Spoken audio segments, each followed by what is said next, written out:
Okay, now this one is an interesting one. I'll tell you a little story about it in a second. This is called the, clear that name off.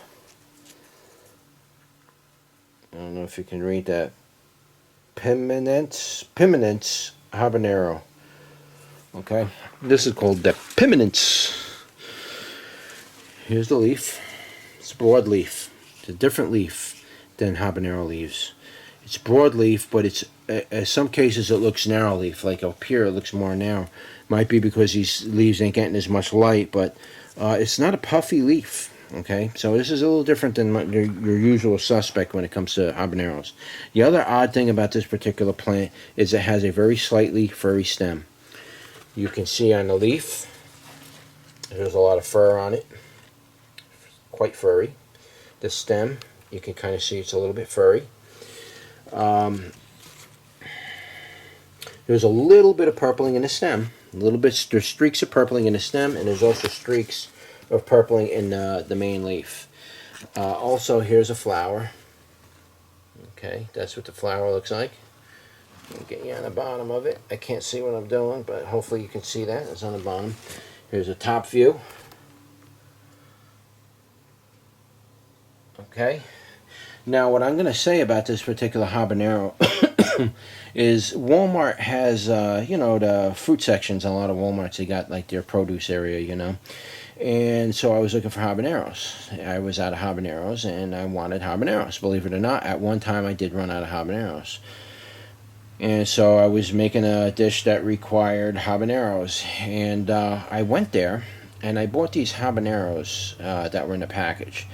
And I didn't realize it when I bought them, but when I got them home and I started to get ready to cut them up and everything, they were like a very thin-walled, very dainty and delicate thin-walled type of habanero, and they were almost translucent.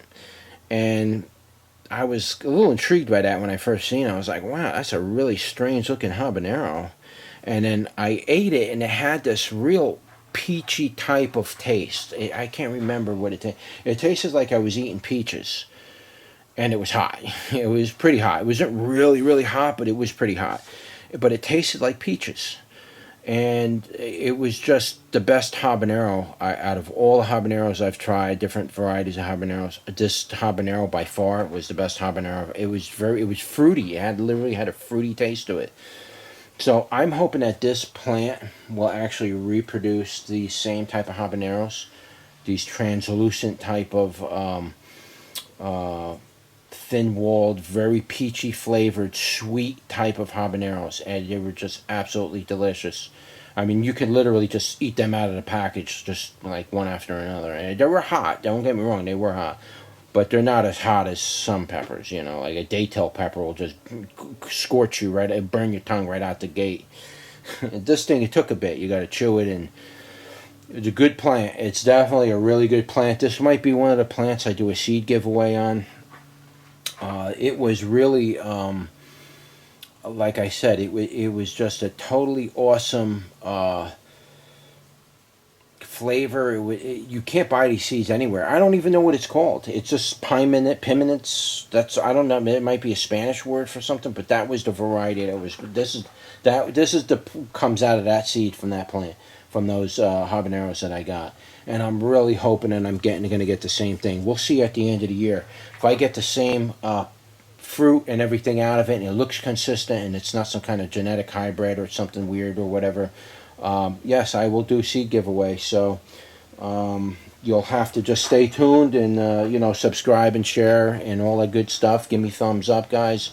If you like these videos, thumb it up. You know, that way I can keep these going and you know, afford to send these seeds out to everybody. So that's it right there. That's your Piments Habanero.